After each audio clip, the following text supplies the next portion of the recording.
Well, I'm using my LinkedIn as a resume. Okay. You don't want to just have your LinkedIn as a resume. You obviously want to have an actual resume too. But essentially, your work experience on your LinkedIn and on your resume, they need to be the same. Okay. They need to basically be in synchrony. They need to be asynchronous. They need to be the same. Okay, guys. And why is that? Because if you go and apply to a place with a resume, and then they go and look at your LinkedIn, and they see that your LinkedIn has completely different job history than your resume, their immediate thought is going to be, okay, this person is lying, or this is the wrong person that we're looking at.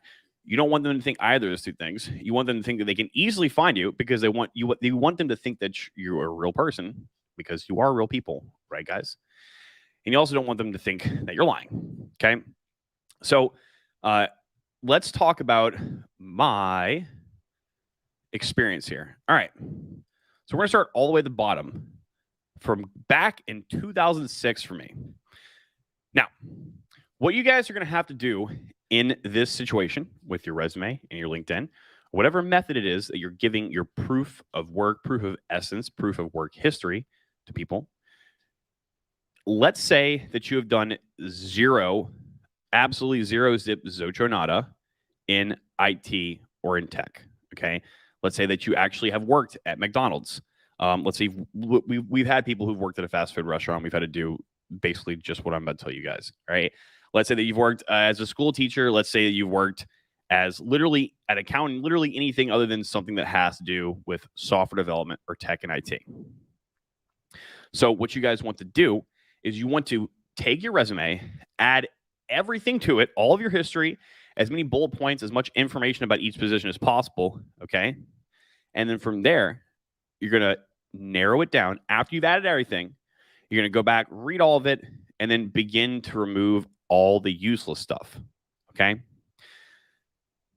And when I say useless stuff, I mean, like if you are a McDonald's drive-through employee, you don't have to say things like, hey, delivered fast food to the customers through the fast food delivery window. That kind of goes without saying, and so therefore that's kind of useless information. Okay. So that's what I mean by removing useless information. Now, the next most important thing you need to do is you want to be able to tailor everything that you have done in previous jobs. That is either anything involved with a computer or software, or anything that you could consider to be involved with computer and software, and change the wording on it to be as closely IT related as possible. Okay. Now, the reason why we're showing my LinkedIn here is to show you guys exactly how I did that. So I've done this to mine, okay, years ago. Now I'm going to tell you guys, I'm going to read what I have on here, and then I'm going to tell you guys exactly what I have written down means. So guys, give me 1 second. Let me put this. Guys, I need to put light in the wage cage. Hold on, guys.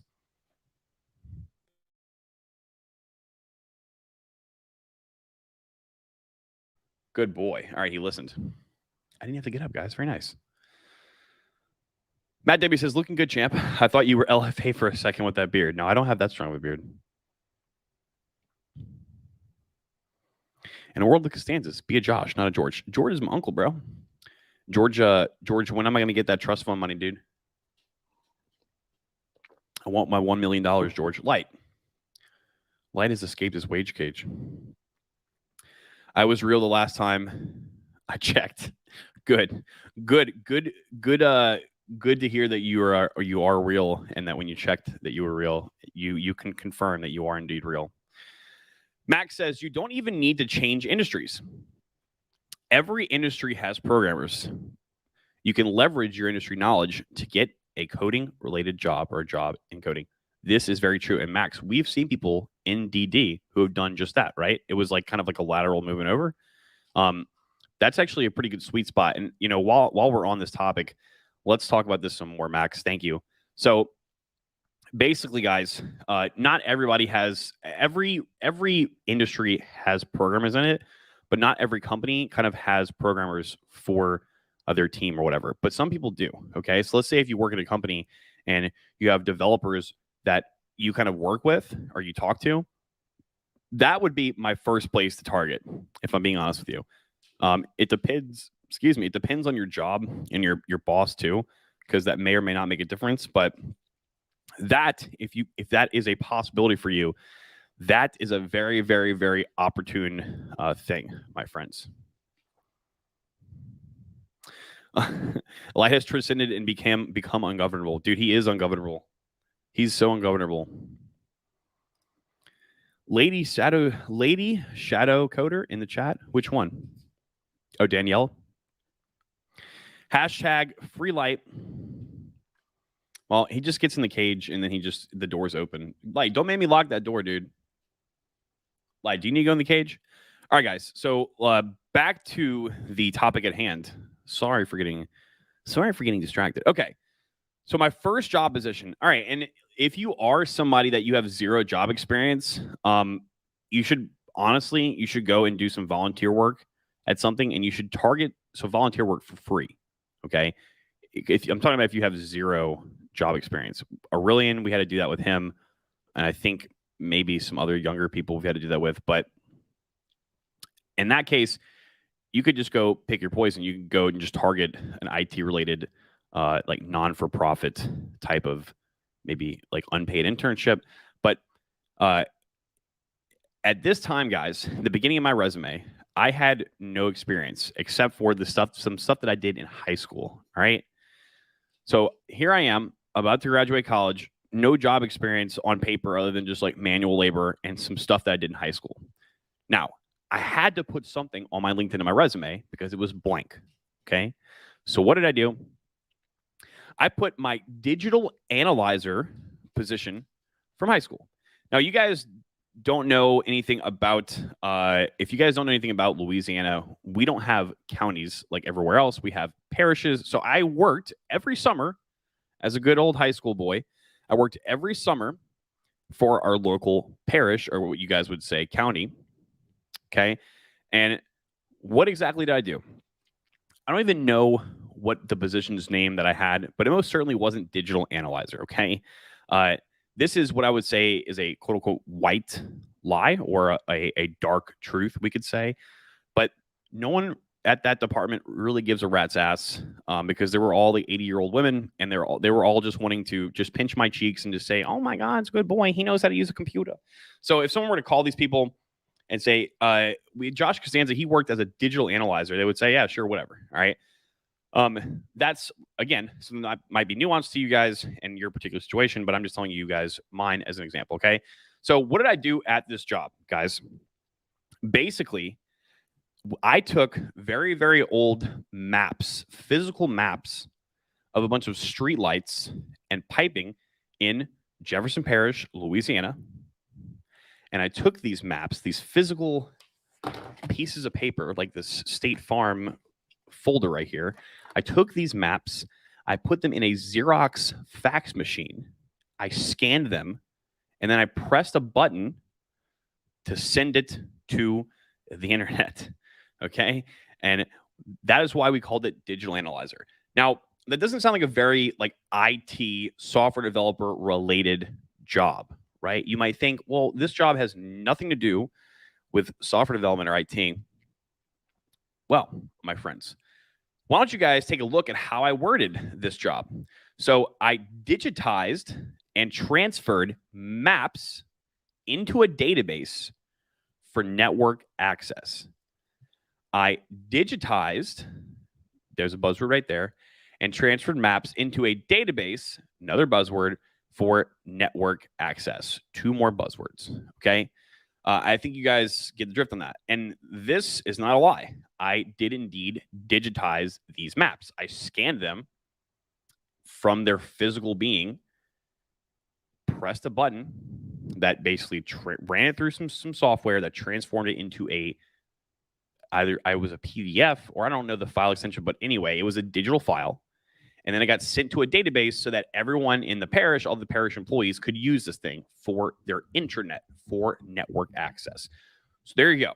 Perfect example of taking a situation that is not technical or IT related at all and adding buzzwords to it to make it sound more technical more IT-esque, we could say, and to have buzzwords in there that can allude that you might know a thing or two about software development. Max Anita says unpaid internships still cheaper than a boot camp. Yes, indeed. Matt W says, I'm doing great, Mr. Sodo. I thought you were talking to me. I thought you were talking to me. Okay. So, second job right here, guys. Now, I went to the good old University of Ole Miss. Hotty toddy, gosh almighty, who the hell are we? Hey, flim flam, bim bam, Ole Miss, by damn. I went to Ole Miss and I was in the computer science department, and I literally was a TA. I was a teacher's assistant for computer science 111 and 112 laboratories. So that's pretty software development, computer science related. I didn't have to change anything on there at all.